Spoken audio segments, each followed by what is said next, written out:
Started. Like to welcome everyone to the Friday edition of 596A presentations.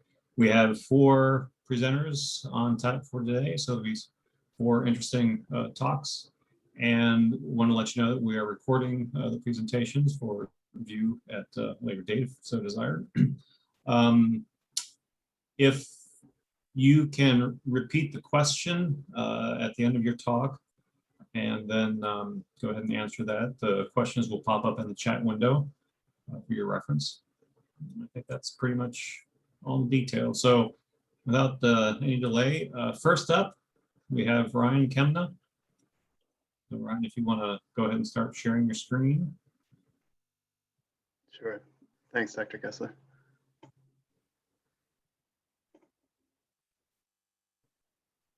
All right, looks good from our end. So Ryan is going to be speaking today on a spatial analysis of supermarket accessibility in Fairfax County, Virginia, using general transit feed specification data. So Ryan, whenever you're ready. Okay, I'm ready. Everybody can hear me okay? Yes, we can. Okay, thanks. So my name is Ryan Kemna, and I live just outside DC in suburban Virginia. And I work now as a contractor at the U.S. Geological Survey. So I work with a lot of geologists, and I'm mostly creating maps for reports that are related to the minerals industry. So this proposal doesn't have anything to do with that, but it deals with a couple of topics that have been of interest to me for a while, which are food access and public transit. So it's a lot of words in this title, I know, but essentially it deals with the proposal deals with how easy it is to take the bus to the grocery store in my county. So it's pretty straightforward. Many people may not be familiar with the last part of it, the general transit feed specification, or GTFS data. So I'll explain that in a bit more detail later. But essentially, it's a data standard that's used in network analysis to model routes using public transit. And everybody has probably done this when you go to Google and search for something. If you use the transit option, say you're taking the bus to a restaurant or something, then you're using GTFS in the background. So that's the gist of it. So I'd like to organize the presentation into 4 parts. I'd like to first talk about food deserts, which aren't really the focus of the proposal, but they kind of led me to the topic of transport accessibility. Next, I'll look at the current research using GTFS to examine issues of accessibility. I'll give an overview of Fairfax County and public transit use there, and finally go into some details about my proposed project. So food deserts. Many people may have heard of this concept. It's in the press a lot. These headlines I pulled pretty much at random from a Google search. They're all from the last month or so. So this is covered a lot. There's a lot of academic research focused on food deserts too. So what are they? The definitions vary, but generally it's a low income area that has low access to supermarkets. And this is a concept that started in academia in the early 90s in the UK. Researchers were looking at, I think in Scotland, public housing in Scotland, access to supermarkets there. And it's caught on everywhere in the US. The Department of Agriculture, the USDA, is very involved at the federal level. So that this is how the USDA defines a food desert. It's a by census tract, and it's a census tract that has poverty above 20%, and at least a third of the residents live a mile from a supermarket in urban areas or 10 miles in rural areas. So a little less than 10% of the population of the US lives in a food desert. So I put a screenshot of the USDA's food atlas, food desert atlas here. This you can see many areas in the West look like rural food deserts, and the urban census tracts in the cities are harder to see at this scale. But the bottom line is that there are a lot of areas in the US that lack adequate access to grocery stores. So the topic's very interesting to me because food access is such a basic need, and it shouldn't be such an issue in the US. But as I read further into the food desert research, I started to come across some papers that were critical of the concept. It's not that researchers were saying that food access is not an issue, it clearly is. But researchers were suggesting other ways of looking at the issue. So it's a complicated thing. So I put up an example here. Number one up here, data on improved health outcomes when supermarkets are opened in food deserts is inconclusive. So a lot of the academic studies on food deserts focus on health outcomes. So this study in Philadelphia showed that intake of healthy foods like fruits and vegetables didn't change when a supermarket was opened in a food desert. And other studies have showed marginal improvements. But it's interesting to me because it's not to say that there aren't other benefits besides health when a store is opened in a neighborhood that didn't have one previously, like the community pride and having a good place to shop. But a lot of the research is health outcome based. And the second one up here, shopping habits are complicated. So this study in France showed that only 30% of people shop at the grocery store that's closest to their house. So maybe people stop for groceries on the way home from work, for example. So this last quote at the bottom from one of the studies I looked at kind of sums up why I chose to look at transit accessibility. The researcher Farber says that public transit systems call for, or urban areas with public transit systems call for more sophisticated methods of determining access. So let's look at the issue of accessibility and GTFS data. So how are researchers using public transport data to address the issue? So this is, I included this definition of accessibility. This is from Hansen, a study from the late 50s. This was cited in all the studies I read, so I'm just going to read his definition here. Accessibility is the opportunity which an individual at a given location possesses to take part in a particular activity. So in my case, the individual is at his or her house or his or her census tract, and the activity is grocery shopping. And most of the research I looked at, that the activity was either work. There are a lot of studies focused on how people get from their home to their place of employment, healthcare visits, like maternity care or doctor's offices, and then food shopping, which is what I'm looking at. And most research used GTFS. The initial analysis was to look at trips from activities, to activities from aggregation units. So they would measure the length of a trip or the time of a trip from a census block, the center of a census block or a census tract to a grocery store or health facility. And then a lot of researchers look in more detail at the GTFS data to analyze more detailed patterns. So I've listed a couple here. The Farber study looked at time of day analysis. So they looked at whether it was more difficult to get to a grocery store at 10 o'clock at night versus 9 o'clock in the morning.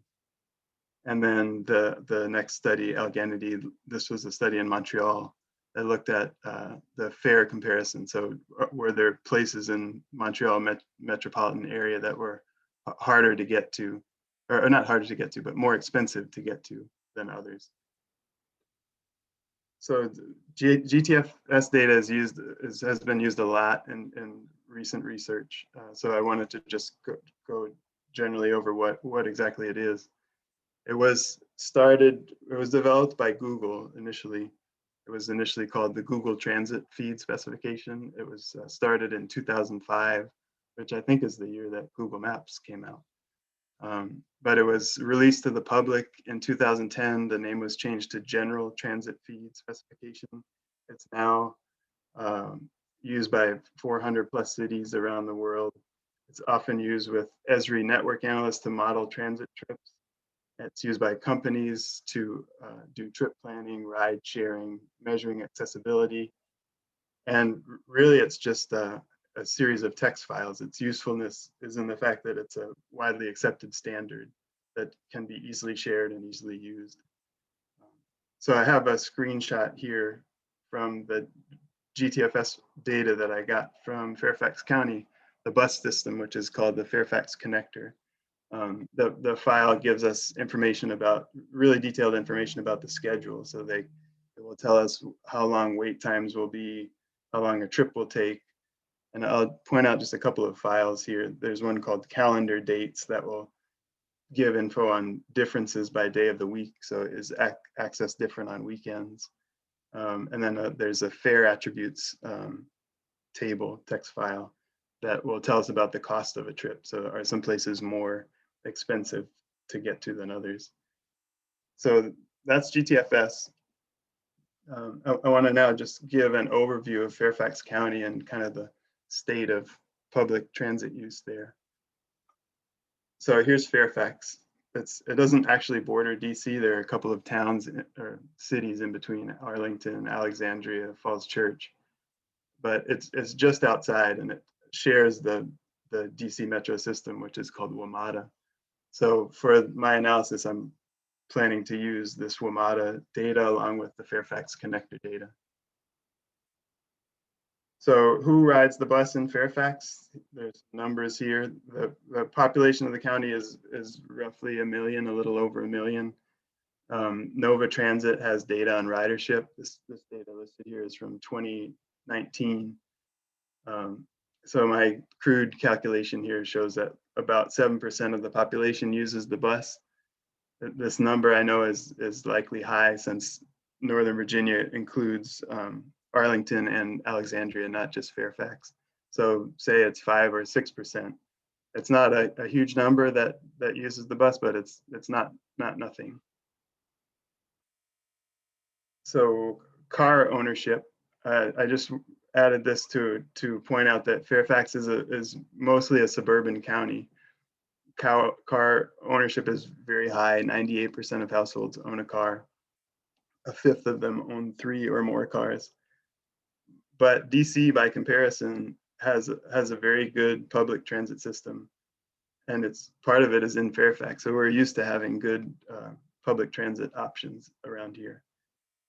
And I just also wanted to note that the distribution of no car households isn't equal throughout the county. So 2.2% is the average, but some census tracts are as high as 10% without a car or without access to a car. So I need to investigate where and why this is. A couple of graphs here to illustrate how the socioeconomic conditions of the county impact transit use. This is from the National Equity Atlas. It's hard to see the chart, but essentially it shows that public transport use declines as income increases. So on the left, at lower incomes, 6, 7, 8% of the population uses public transit. This is to get to work. And then it decreases quite a bit as income increases.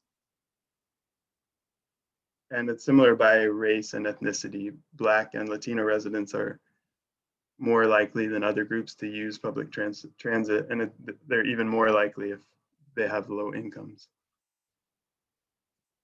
And then just one other thing I want to point out about Fairfax County Transit is that there's a pretty good transit subsidy program in the county that was designed to help vulnerable people. And I won't go through the details, but basically it provides $160 a year if certain criteria are met. And the money can be used for the bus or metro or cab or Uber. And I just looked up the cost of an Uber from my house to the grocery store round trip. It costs $16, and the bus costs $4. So better to take the bus if you can. Okay, and then the last part, I'd like to just take the last few minutes to go over the plan for my project. So the question I want to answer is, are there areas of Fairfax County where it's more difficult to access a grocery store using public transit? I suspect yes. The first one, first bullet here, I want to quantify the access using network analysis and census data. And this is what previous studies have done. Census variables that I will possibly use are poverty, car ownership. And then the next two bullet points are areas that I haven't seen explored in the research. The first one is access based on the type of supermarket. So I want to look at whether there are differences based on the size or type of the store. So, for example, a bulk supermarket like Costco or Sam's Club are those harder to access from certain places by transit. And then the second one is compare network analysis between data sets to see if I have a Fairfax County GIS street database and the OpenStreetMap street database, which includes a lot more information about walking paths. So I'm curious to see if there's any difference in the walking part of a transit trip when I compare these two data sets. So the methods, I first need to create a network data set. This is what sets up the data for modeling a trip. I plan to use the census block group as a starting point and the supermarket as an ending point to measure the trip. And then there are some Esri tools to do this. One is called the origin destination cost matrix. Another one's called the closest facility. And then I need to write and run a Python script so that I can loop through each census block group to get the data for each block group. So I'm just going to show this visually quickly. I made a simplified map of my neighborhood. So these red points are the census block group centroids. And the network analysis tool will model the walking times to the nearest transit stop, which is the bus stop shown in blue. And then the GTFS data will calculate the time on the bus.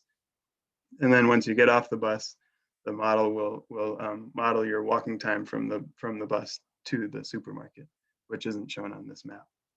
So this is what I'll be modeling. I need some data. Some of it I've already gotten. I need the supermarket locations. I have, for a previous project, already geocoded quite a few for the county, about 85, but I may supplement this with data from the Orbis business directory. I'll need census data for boundaries and demographic information, street center lines from the county and from OpenStreetMap, and the GTFS data from WMATA and the Fairfax connector. And so what do I expect to find? I think that lower income census blocks will have better access to grocery stores than higher income block groups. That's just the way that the county is designed, with more single family homes in less densely populated areas where supermarkets aren't. So I think lower income groups will have more supermarkets closer to public transit. And the second part, I think access will decrease as the size of the store increases. This is because large stores like Costco will probably be further from transit stops than traditional supermarkets, because they just need more space and tend to be located further from population centers. And then the last part, I don't know if there will be major differences between the two street data sets, but I hope to examine that. Maybe there will be slightly faster access if I use the OpenStreetMap data because there are more paths included that will provide more direct access to grocery stores. And then finally, the timeline and presentation venue. I hope to finish this by the middle of November. I would like to take August to obtain and process the data. I'll do the analysis in August, September, interpret the results, resolve issues, and hopefully present at the Central Pennsylvania GIS Day Conference, which is November 17th at Harrisburg University. And I'm not sure that I can present there, but I've spoken with them and it seems likely that I will be able to. So I'll wrap it up there. So I'm happy to answer questions if people have some. Thanks. All right, Ryan, great job. People can enter their questions in the chat window, and then when you see them, if you please read them before you respond, that'd be great. While folks are writing questions, I have one for you. I don't know, this may be a little bit beyond the scope of your project, but I know in a lot of the food desert literature, there's some discussion about the kinds of food that's available at these stores. So a grocery store, a convenience store, you know, different type of stores. Are you going to consider anything about the kind or the healthness, I guess, of the food that is available at stores in your study?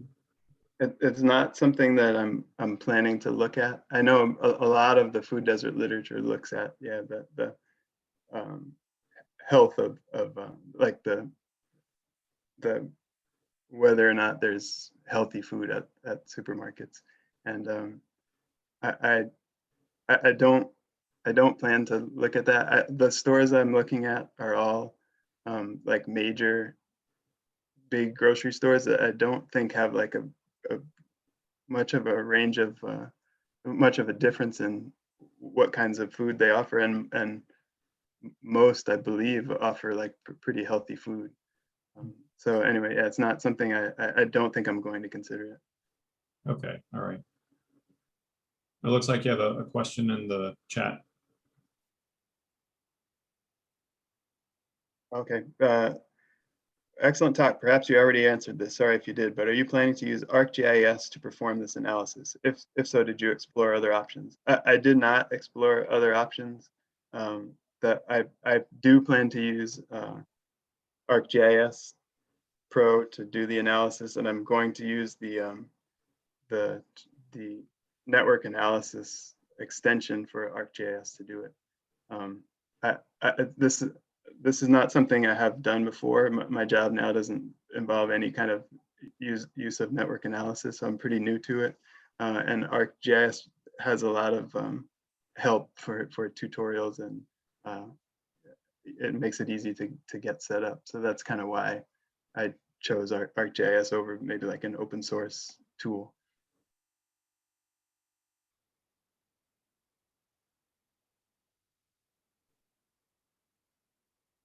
Okay, I'm going to go down to another question.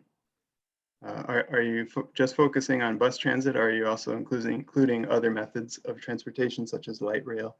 I'm including all. The GTFS data feed includes all types of transit. In my county, there are two types. There's the bus, and Fairfax Connector is only a bus. And then there's WMATA, which is bus and metro stops. So yeah, I didn't maybe clearly make note of that in the talk, but I am including metro stops. Mostly in Fairfax County, people would use the bus to get to the grocery store, but there are some metro stops.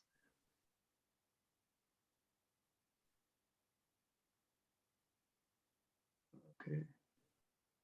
And the next question is, seems like public transit and grocery shopping are a tough fit. We don't have any public transit out where I live, and when my wife comes home, we have a car full of groceries. Just wondering how much these people ride home with. Yeah, a couple bags worth. Yeah, it's a good question. It's when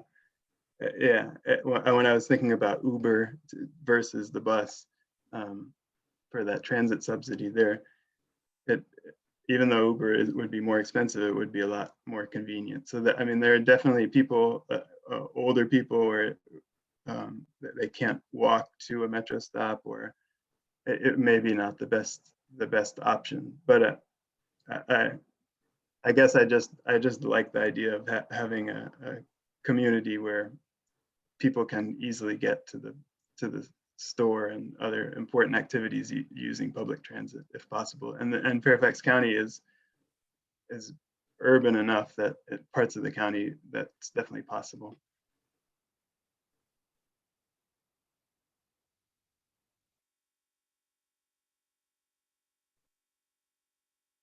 Yeah, I think I got to all the questions.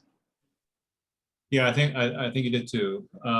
If you could put your email in the chat so that if anyone has a follow-up, they could Sure. touch with you, that'd be great. So great job, Ryan. Thank you.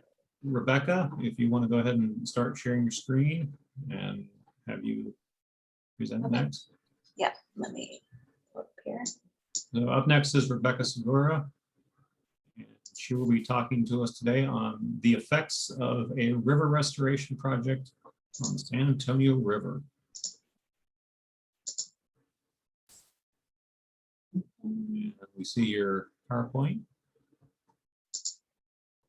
You see the do you see my notes or Well, we see the present slide and we see the next slide. okay, that's not what I want to do. Let me see.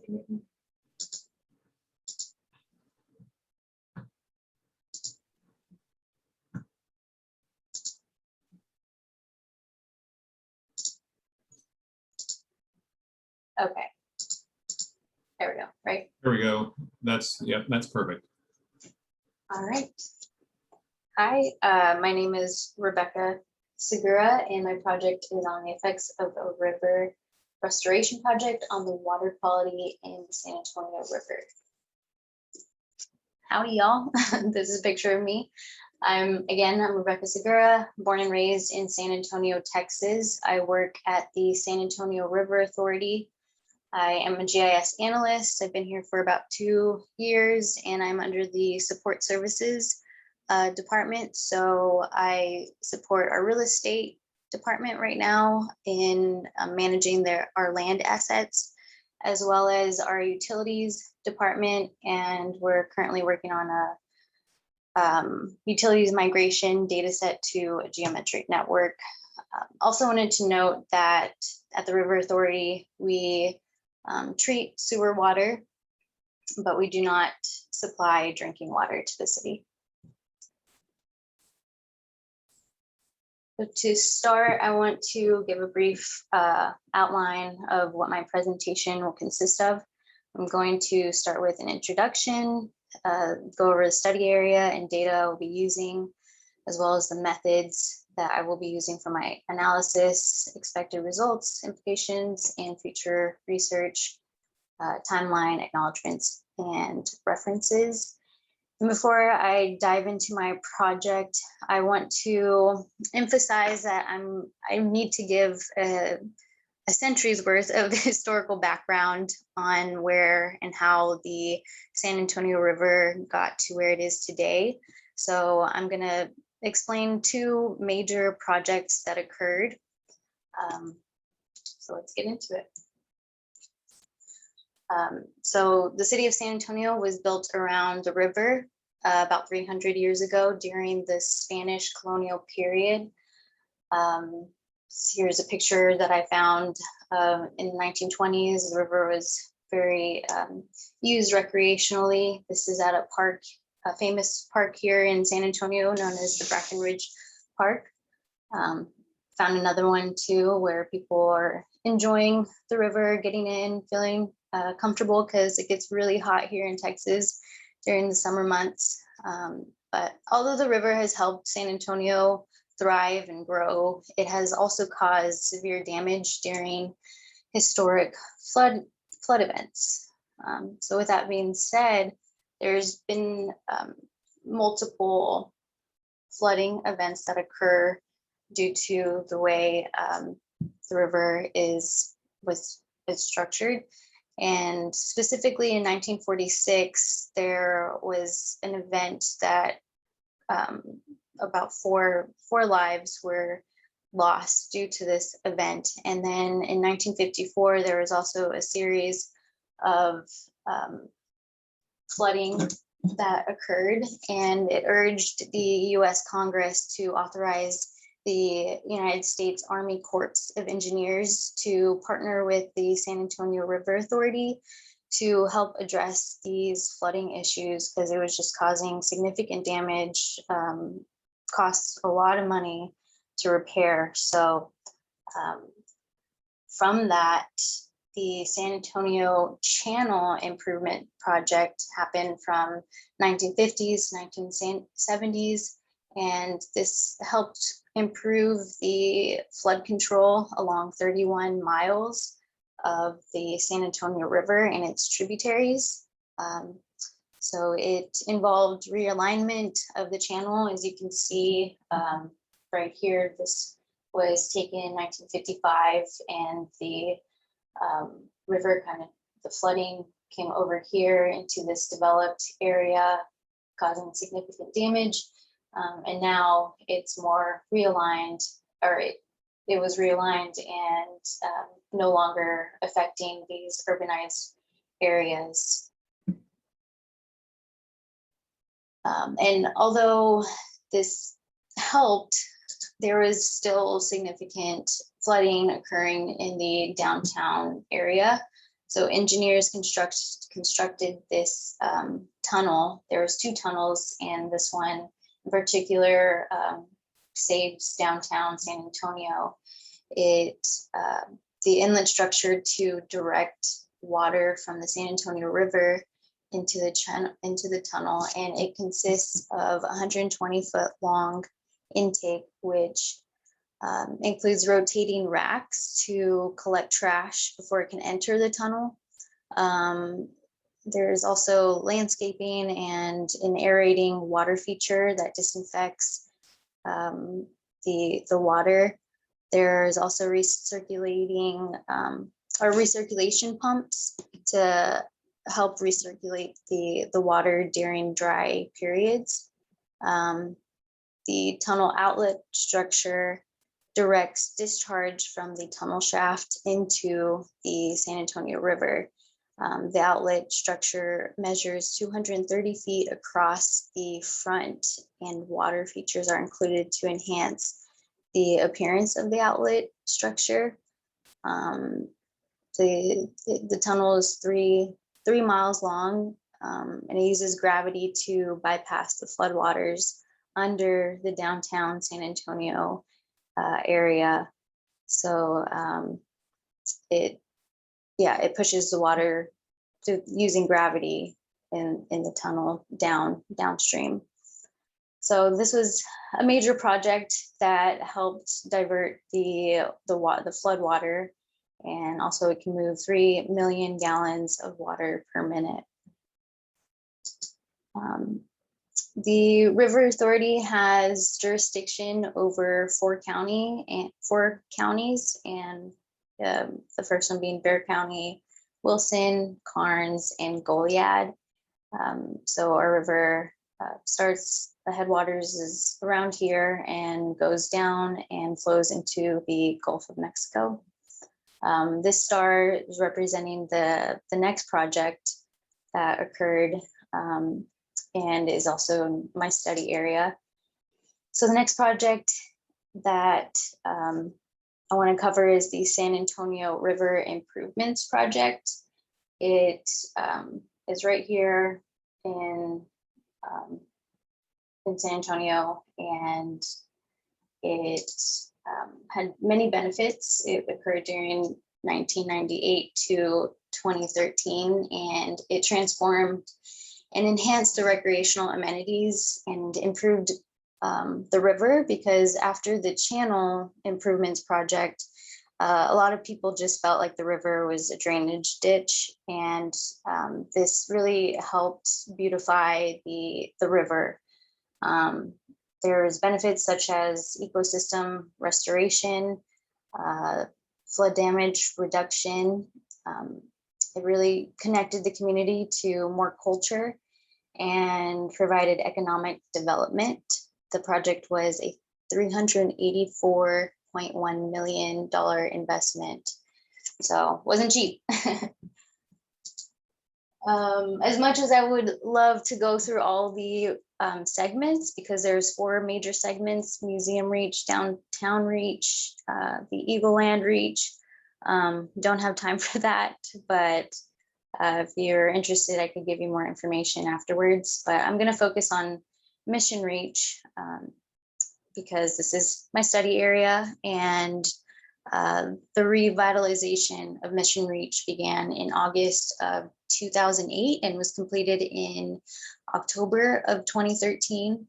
The 8-mile long reach of the river includes restoration of approximately 334 acres of riparian woodland habitat and 113 acres of aquatic habitat. And as I mentioned, it also reconnected the San Antonio to historical landmarks known as the missions, where this is where the Spanish colonial period time came, and it reconnected to 4 out of the 5 historic missions.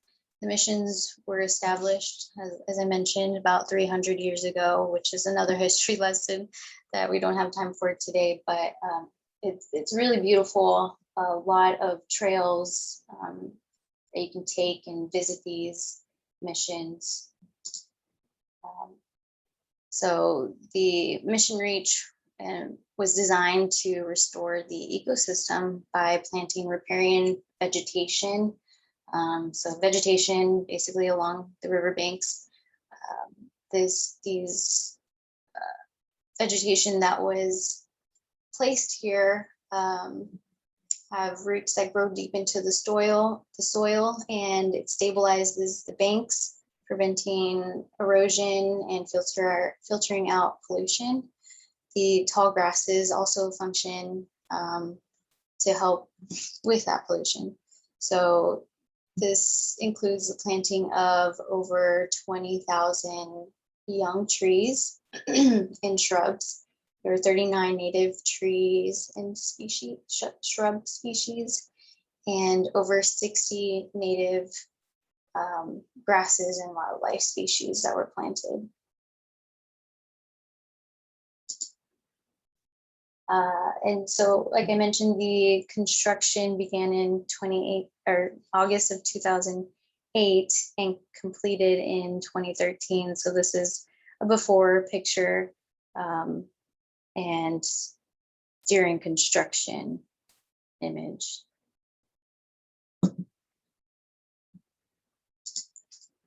So why is this analysis important? Well, first, I don't know if you've noticed at the bottom of my slides, we here at the River Authority are committed to safe, clean, enjoyable rivers and creeks.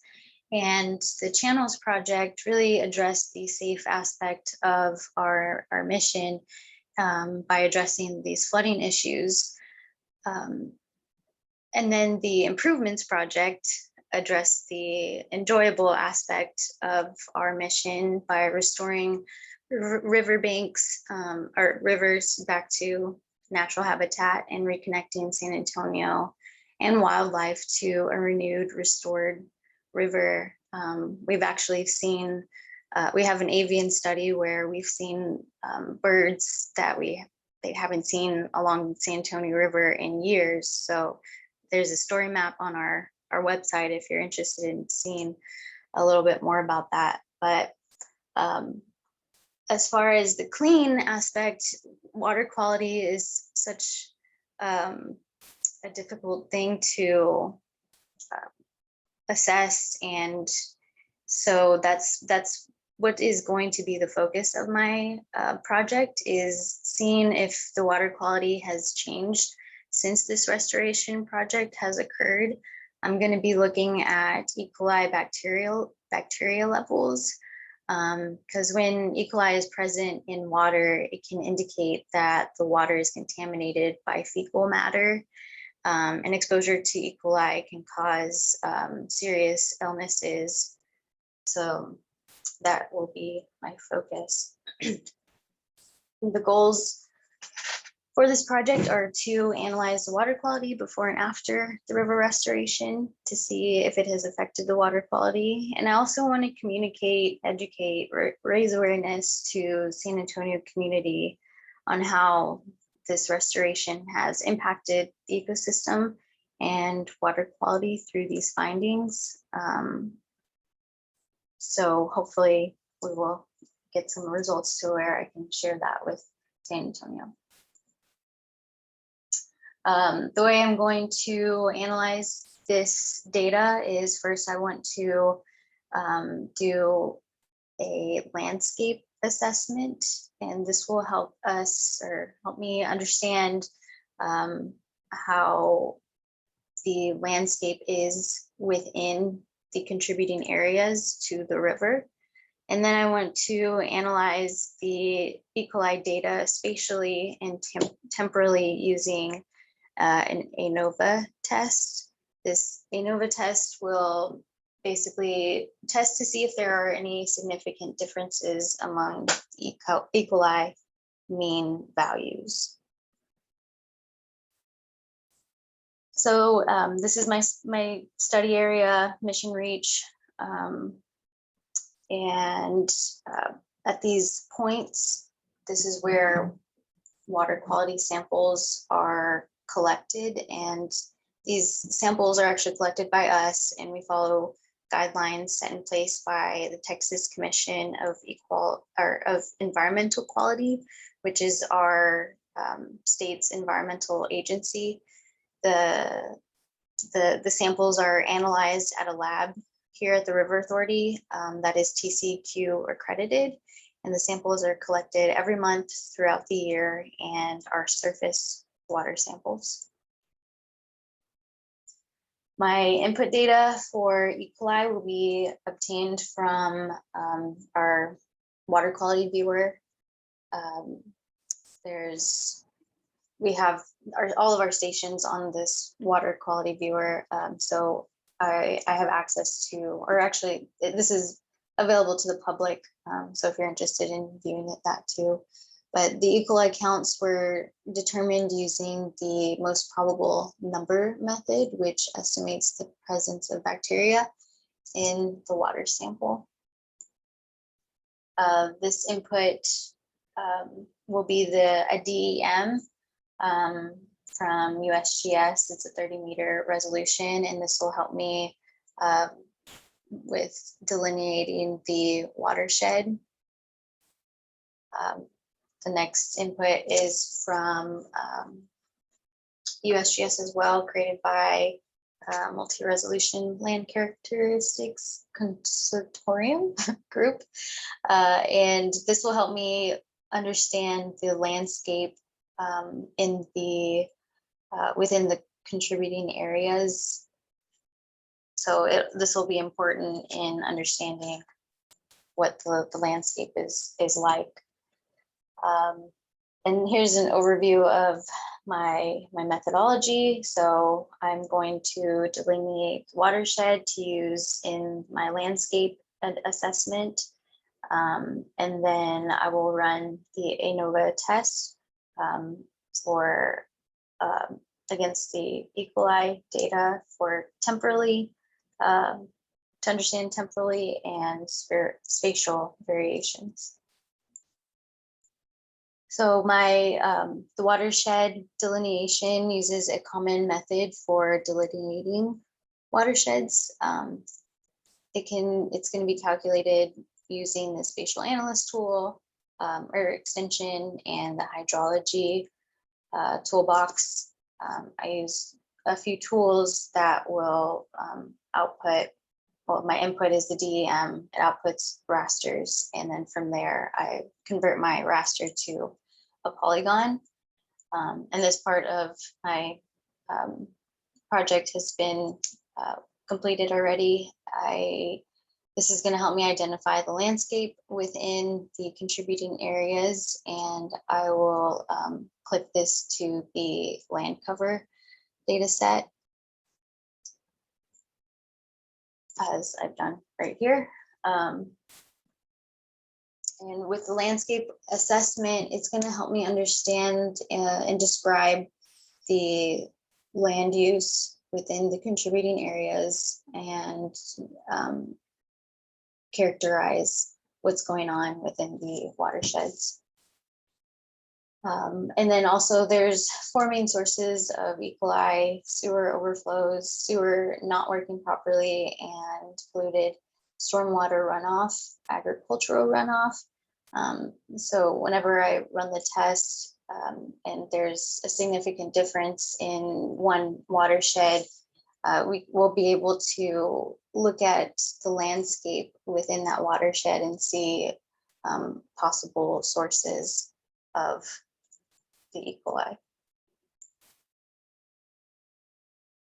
So when I run my ANOVA test,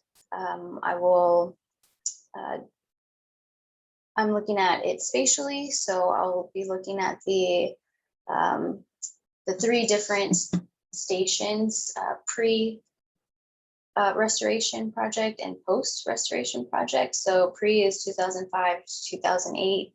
And then from 2008 to 2014, I'm not really, or I'm not going to analyze, just because that was during construction and it would not reflect the E. coli concentrations as it would during pre and post.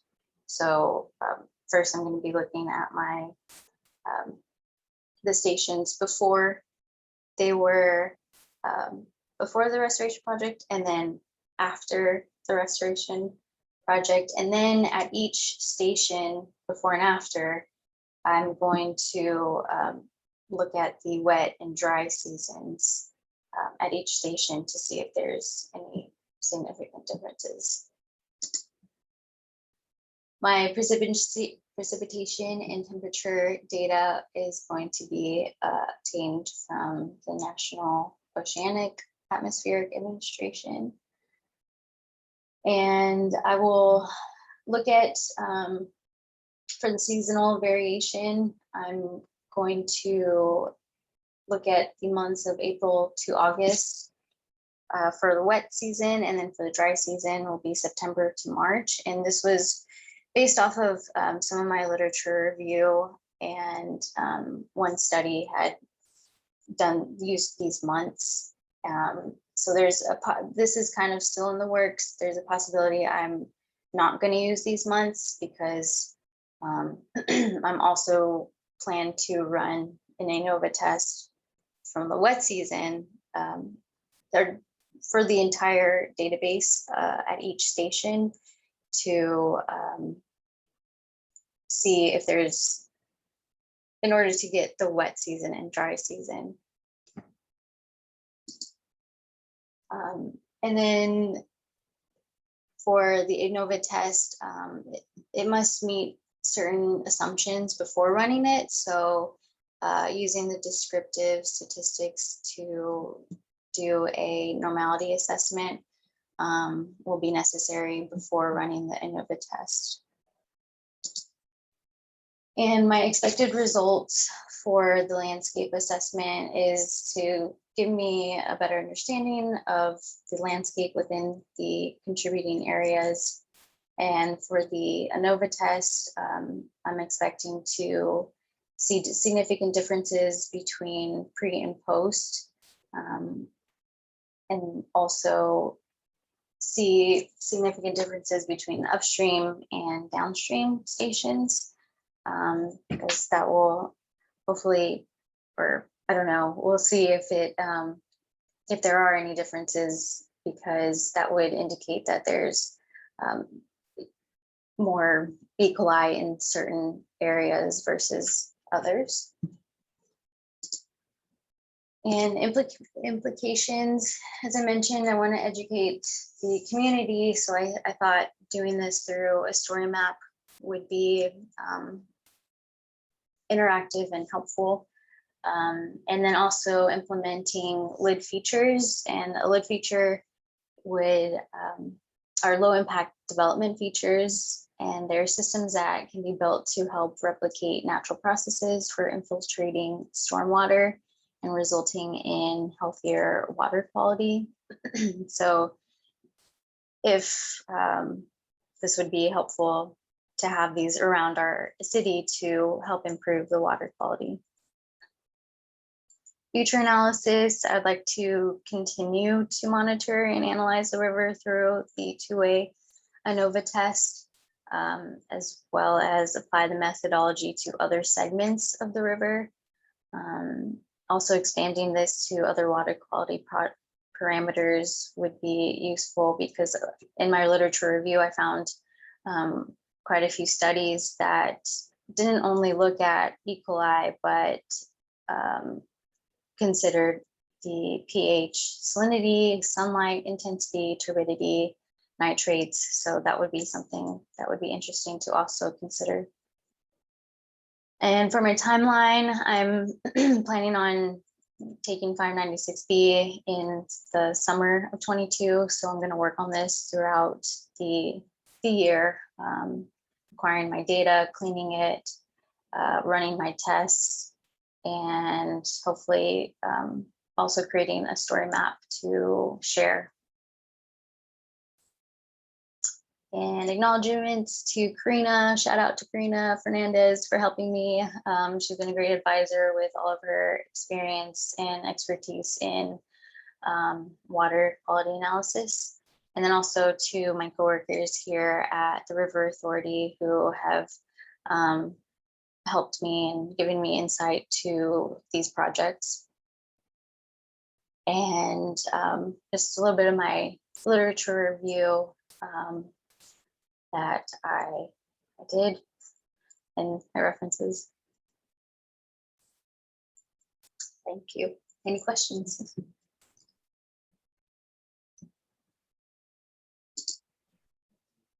Great job, Rebecca. You definitely made a lot of progress since your last version of this in 586. So yeah, great job. Yeah, thank you. As the questions come up, please make sure to read the question before you answer. Okay.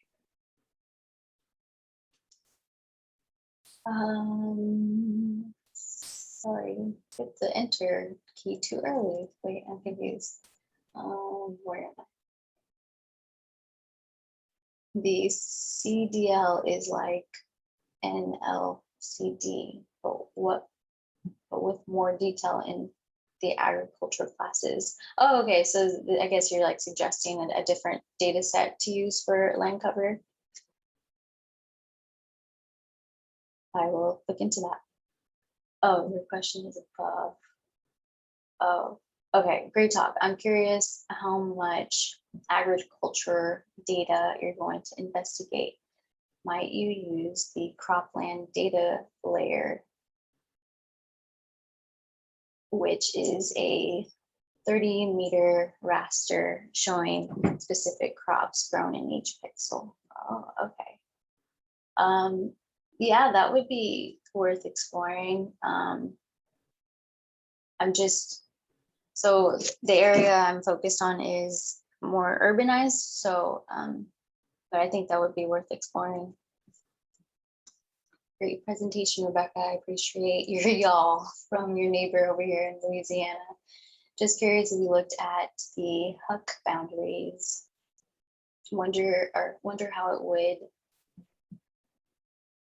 compare to your watershed boundary you create from the 30-meter DEM.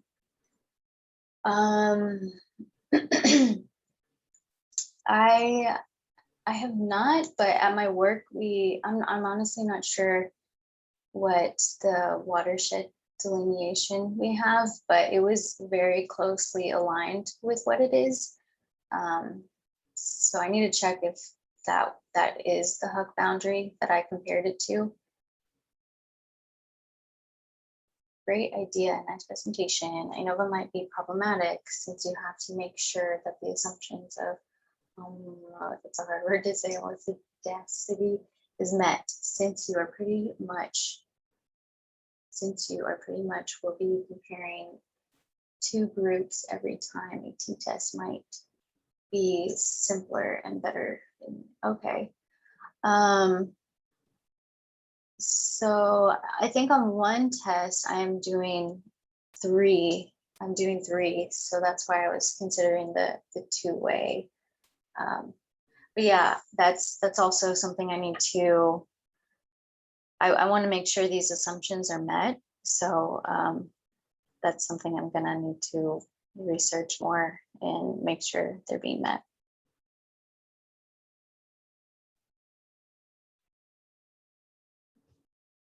All right, so I have a quick question for you. How are you going to account for floods in your data? Obviously, a flood would cause a surge through the watershed and potentially artificially increase the baseline of your E. coli measurement?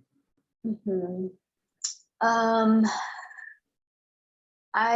mean, I'm gonna look at the precipitation data, and I'm not sure if that will really tell me if there was a flood event. I'm not sure if there's like flood data. But I will say too, like you said, that maybe seeing if the E. coli concentrations are higher can indicate that there is a high precipitation days before. Yeah, you might be able to correlate roughly National Weather Service flood warning data area with that. I don't know.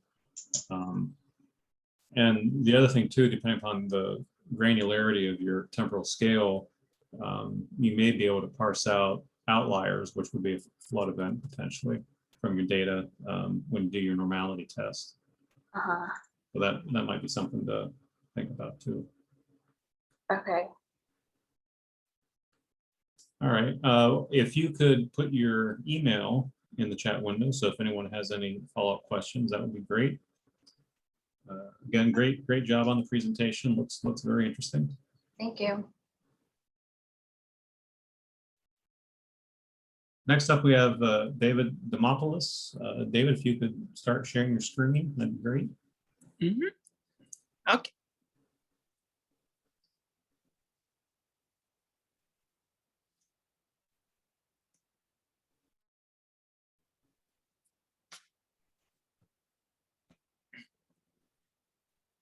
All right, so we see your screen. Okay, you can hear me? We can hear you fine. Yes, that's okay, great. So, hello. Okay. Hello, I'm David Demopoulos, and this presentation is a method for citing a long-term COVID care center in Lehigh Valley, PA.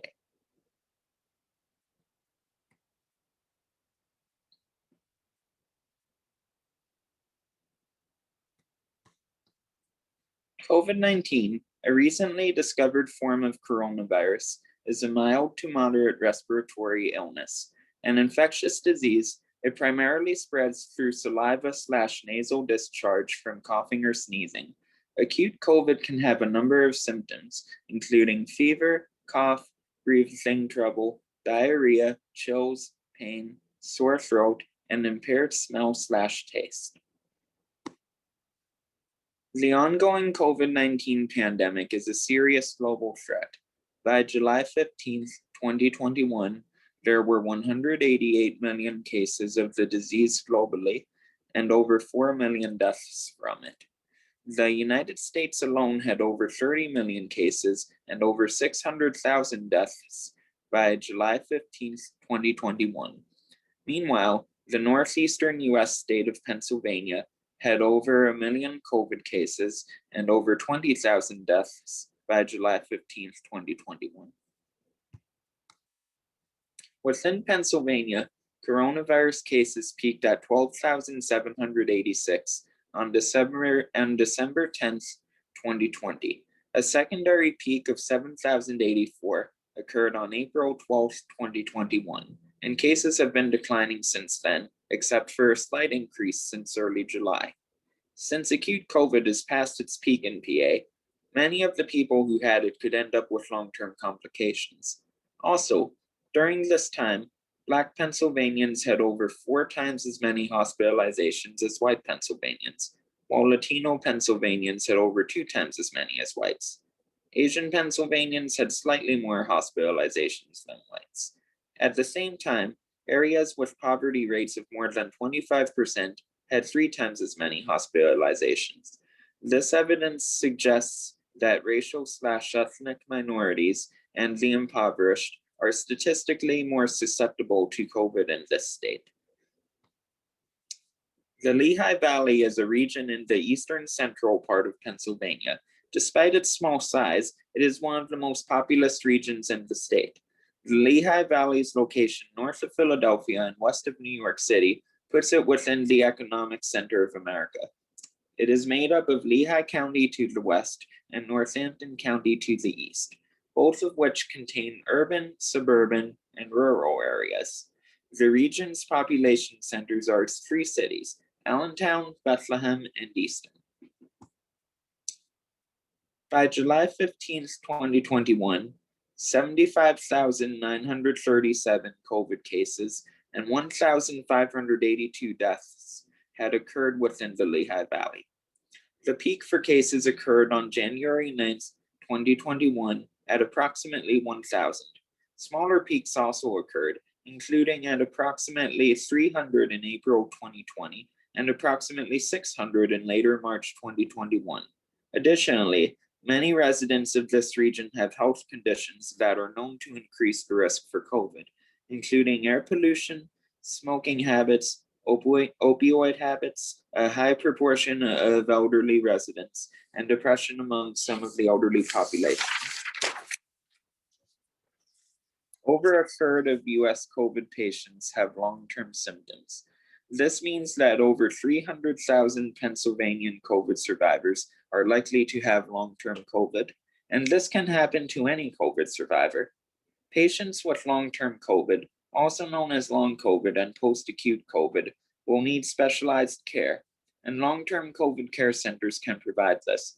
Long-term care centers provide medical services to those who cannot live independently. Examples include nursing homes and assisted living facilities. This project will provide a method for citing long-term COVID centers, using the Lehigh Valley as an example.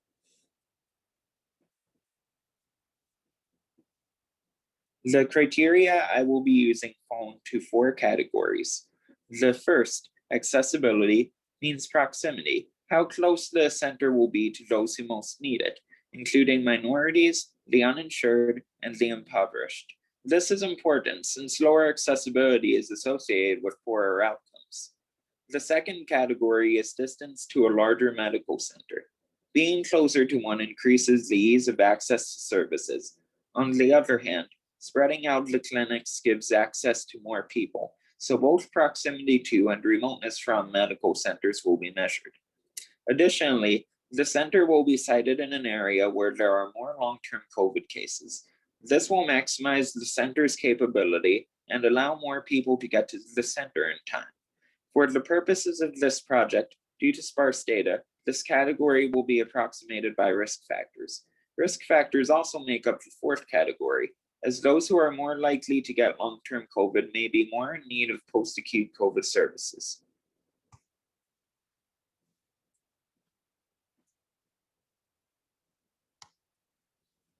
The criteria for the analysis will include population density, population, remoteness, which is defined as greater than 0.25 kilometers from the nearest hospital, drive time to the nearest hospital, access to transportation, for which I am using households without vehicles data as a proxy, income, insurance status, for which I am using data on uninsured residents, race/ethnicity, female gender, as well as risk factor criteria including asthma, age, hospitalization, fatigue, dyspnea, and comorbidities.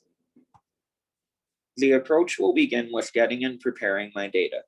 After this, the criteria will be ranked based on their relative importance and the ideal solutions to the criteria. Each criterion will be assigned points based on its ranking. The rankings will then be visualized on a map, revealing which criteria are satisfied or unsatisfied within each area. Criteria that are satisfied for an area will have their points added up. That way, each area will have a certain number of points. The area with the most points will be the most suitable candidate for the long-term COVID center's site. If there is a tie, all areas with the most points would be declared candidates. In an actual scenario, further evaluation can then occur to determine which candidate is the most suitable for the care center's site. US Census demographic data from MGIS will be used for the age, race/ethnicity, income, insurance, and access to transportation criteria. In addition, multiple data sets will be used from POSDA, a major storage location for Pennsylvania's geographic data. Census tract data from there will be used for population density. Municipal data from there will be used for all of their criteria. Road data from there will be used for the drive time criterion, and hospital data from there will be used for the remoteness and drive time criteria. Data for the risk factors has not been publicly available at the municipal level or below. If anyone has any ideas for how to measure this data, that would be greatly appreciated.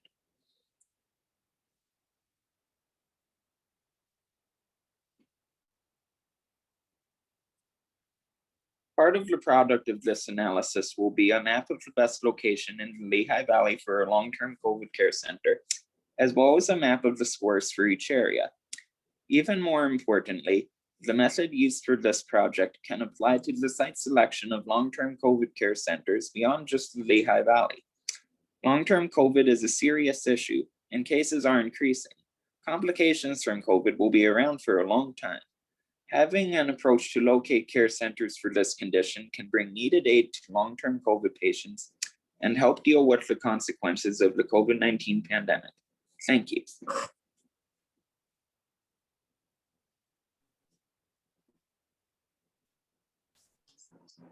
All right, great presentation, David. Thanks. If anyone has questions, please put them into the chat window and David will respond to them. While folks are getting their questions ready, I was curious if you could comment on the difficulty of trying to find the COVID data that you were planning to use. So I have data that comes from, are you talking about the background COVID data I found or the COVID data that I plan to use for the project? Well, either one. If I just was curious to know if you found any challenges in getting the either the geographic scale or the time period that you were interested in. Well, in terms of the background data, I was able to find it relatively easily. It was a slightly longer search for the regional data, but I was able to find that as well through a local planning commission website. Meanwhile, for the project data, so let me think a second.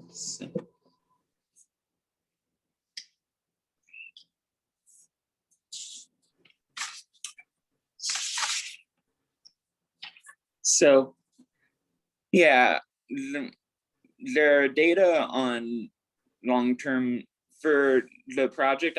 I was specifically trying to find long-term COVID case data since that's a little more relevant, but that wasn't readily available. Much of the searches for that landed on long-term care centers for other things such as nursing homes, because it turned out that nursing homes were a major source of COVID cases, so a lot of the searches landed on that.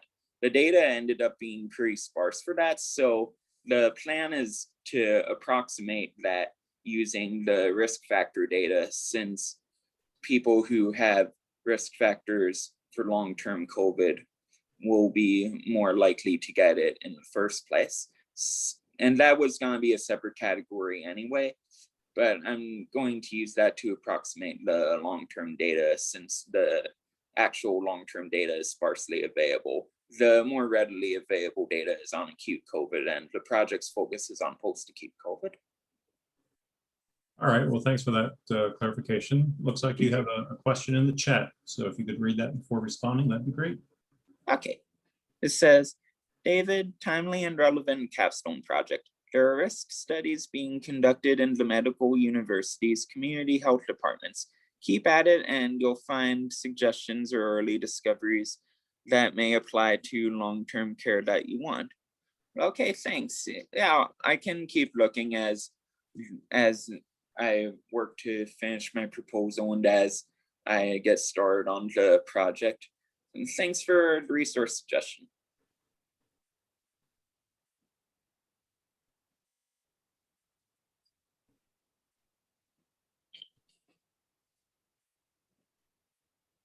All right. David, if you could put your email in the chat window in case anyone has follow-up questions they'd like to contact you with, that would be great. Okay, And again, great job. thanks.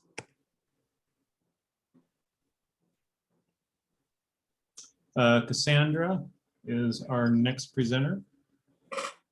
And Cassandra, if you would like to start sharing your screen. All right, looks like we can see your screen just fine. So All right. our next presenter is Cassandra Pritchard, and she'll be talking to us today about updating ArcMap add-in for ArcGIS Pro. Whenever you're ready, take it away. Thanks for joining me, everyone. My name is Cassandra Pritchard. For a bit of background, I'm a systems engineer and GIS specialist for Kisters North America. I'm also the product owner for an Esri add-in that helps customers bring their data into ArcMap.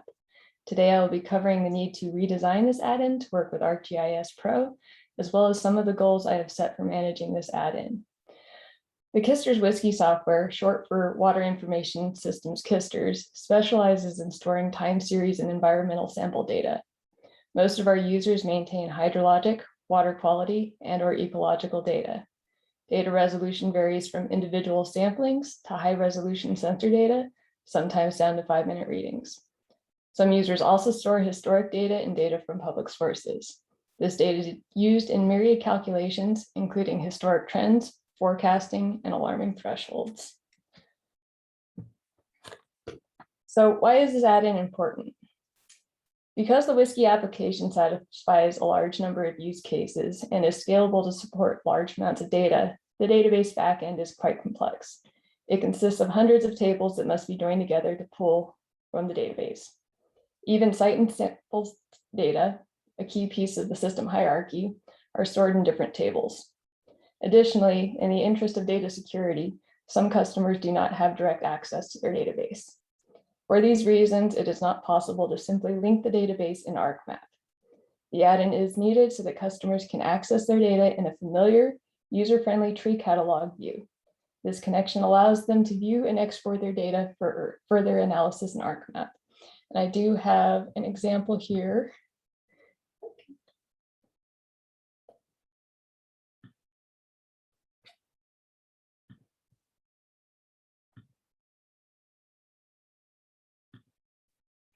Just so you guys have an example of what the hierarchy looks like in Whiskey, this is a screenshot of the Whiskey application. And so when I'm talking about site and station, this would be a site, and within the site, we have different stations. We have a variety of parameters that can be stored in the stations, as well as time series that go along with each parameter. So for example, this would be somebody's groundwater level time series, including all their calculations.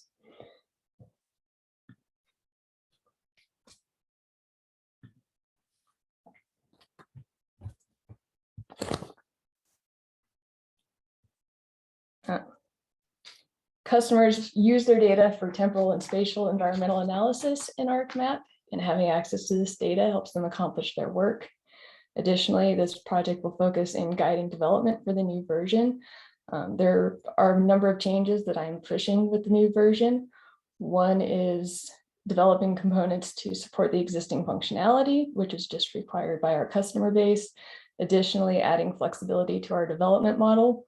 Currently, every tool that exists for the add-in is built inside the tool. There's a major downside to this because anytime there's an issue with the tool, the application needs to be updated. So one major change that I'm pushing is to create all of our tools in Python and create a tool library that our customers can use. Therefore, if there is an issue with the tool, all they have to do is update the single tool and they don't need to release a new version of the add-in. So here are some examples of what our users accomplish with the add-in. These examples are from one of our customers at Government of New Brunswick. In this first slide, you can see that the customer uses point data to join to catchments in ArcMap.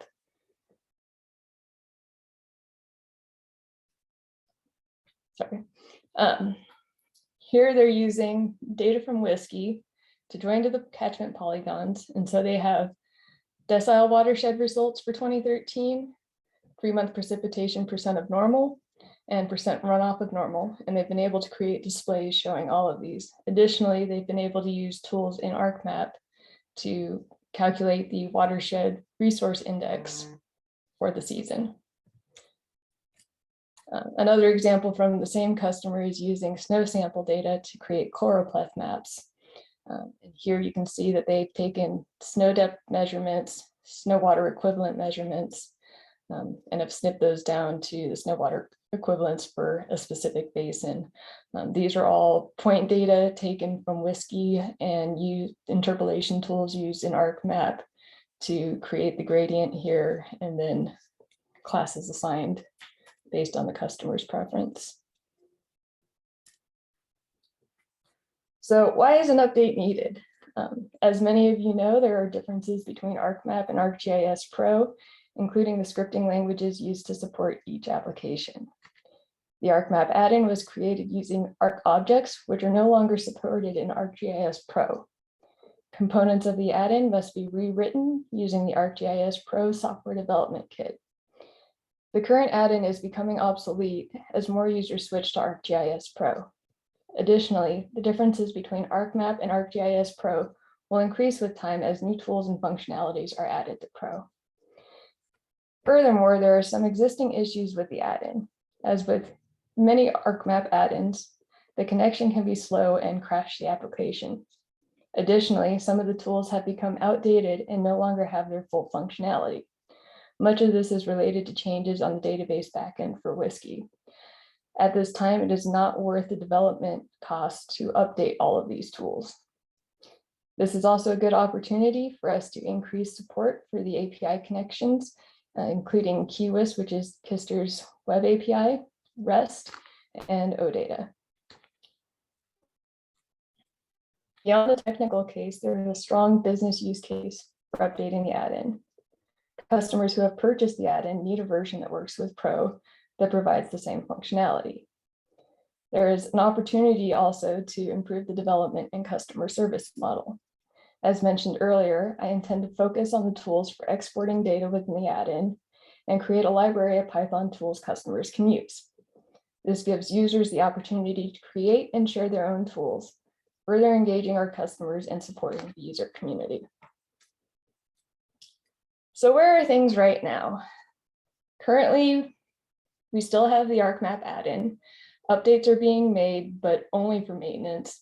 No new features are being added. And as I mentioned earlier, there are some changes in the database that have impacted the functionality of the application. One offhand that I'm dealing with at the moment is changes to the database that impact the way metadata comes through. We also have begun work on the Whiskey extension for ArcGIS Pro. The initial framework is there, and the connection to the database is possible. At this time, it only pulls the site station parameter data. It doesn't actually pull any time series or sample data. So you really only see the hierarchy. You're not able to access your data at this time. And I do have just a quick mock-up of what that looks like. So this is what it currently looks like and some of the tools we have in there. We have a graphing tool. We also, if you right click on any of these time series, you can pull up a table. Some of the things that I'm looking to add for this is in the last few years, we've increased the functionality of our water quality and ecology modules. When this was built initially, the primary module was Whiskey, which is mostly surface and groundwater time series data. So it's an opportunity to increase support for all of these and add flexibility for those customers. And additionally, here I was mentioning the different connection options that we plan to use. And so you can also see how this tree view over here mimics what's shown in Whiskey and is very easy to navigate and much more friendly than trying to link together hundreds of tables.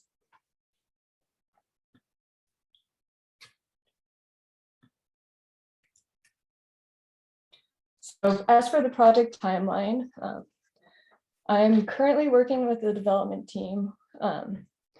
One big change that's happening with the development team is we are a global company, and this add-in has been managed by our developers in Germany for a long time. As the North American branch has grown, we've added developers to our own team, And I'm working to bring them up to speed on this project and get them working on this because our customers are the primary ones using ArcGIS Pro. I intend to work with them to establish the database connections to pull in data by September of this year. Additionally, one big aspect of the tool is being able to select a time range of data because there are so many data points within the system. You know, sometimes you only want to see a month of data, sometimes you want to see historic data, a summary of data. So the next step would be building that tool. Further to that is managing the data and metadata exports. Stations within WSGI can have all sorts of metadata associated with them, including their location, custom attributes. We have a number of groundwater users who have custom attributes for all their wells, details about their sensors, that sort of thing. And we would like them to be able to export that. And I've been working closely with a number of our users to make sure their needs are met during this process. And I plan to start testing with them beginning early next year. I'll be wrapping things up in spring of next year for my capstone. Additional to this, and this is really what I hope to have time for, is creating Python tools using those exports. The two main ones that I want to get done first are graphing tools. The current graphing tool built into the application really only produces one style of output, and it's a little old and clunky looking, and a lot of our users prefer a newer view. Another big request, since we're supporting water quality and ecology samples, and they have a lot of polygons that go with their data, so they'll have a site location that they're sampling from and points within there that they want to display. I would like to add support for geometry layers and drawing those within the tool. And then further to that, we've got requests for hydrographs and time series modeling and things like that. So a lot of that just opens it up to what the customers need. And then, as I'm the primary knowledge holder for this, my references are somewhat limited. I do have to give a lot of credit to government in New Brunswick and my primary user there, Nadine. And additionally, I have a source from Esri just showing how the SDK has changed over time. So with that, I will open it up to questions. All right, Cassandra, this is a very interesting talk on what appears to be an incredibly useful application, right? Two kind of unrelated questions. One of which is, have you thought about doing any sort of user testing to evaluate the interface or the tools, the navigation, so to speak, for the program that you're developing? And then the second question is kind of a call out for open source. Have you thought about migrating this to QGIS? I'm sorry, could you say that last part again? Have you thought about migrating this over into the QGIS environment? Oh, so first is working with the customers. I have a very great relationship with the majority of our customers, and I've taken into consideration their needs quite a bit in this. On the development business side of things, I've been collecting user stories, putting those into JIRA, communicating with our development team, which is interesting because they're all German. So there's always a communication gap there. So yeah, their needs are very well taken in consideration. I've also spoken a lot with their IT services group, because the application impacts them as well. So even users that aren't related to WSGI have had a say in how this is going to go forward. And in terms of putting this into QGIS, the answer is not really. Our development team does work a lot in QGIS, but the majority of our customers here work in ArcMap and ArcGIS Pro. So the focus at this time is providing support for them. Well, yeah, I mean, that makes sense, right? Sell or develop for your intended user, right? Yes. Does anyone have questions for Cassandra? All All right, right. there's, Got a question from Ryan here. What is your backend database like? Is it shapefiles with tables, a geodatabase, something in the cloud, etc.? Will your users be able to access it directly, or will they need to use your tool to read the data? I touched on this briefly earlier. Because the application is scalable and covers so many use cases, the backend is quite complex. The majority of our users use SQL for their database, but really it's hundreds of different tables. Even if I want to pull up a list of just the site, station, and parameters, that's linking together 3 or 4 tables right there. So it's really not accessible to them. Additionally, for security purposes, especially if it's a cloud hosted solution by us, which is still SQL supported, they don't have access to it just to keep it secure. So they can access it through the application, but they can't directly query it themselves. There are exceptions there. We do have customers who manage their own databases, but it's kind of an exception. And additionally, just the hierarchy and being able to see that familiar to the application, because a lot of these aren't developers or people even used to SQL querying on that grand of scale. Being able to have that familiar view is very helpful for them.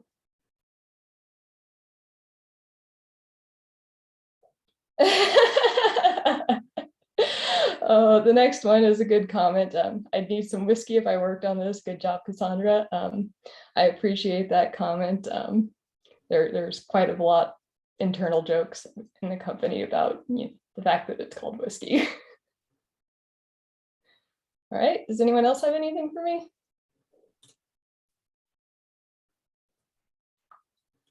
Doesn't look like it. Okay, so I'll go ahead and post my emails as others have, and should anyone have any other questions or want any more information, feel free to reach out to me. all right, great job again, Cassandra. I posted the link for the presenters to complete the peer review forms. You should be able to access that without any problems. Make sure to take care of that. Otherwise, I want to again thank all of our presenters for a great job in their topics. I wish them all the best in their 596B efforts. Join us back here on Monday at 11:30 for the next round of 596A presentations. Other than that, have a good weekend, stay cool, and we'll see you next time.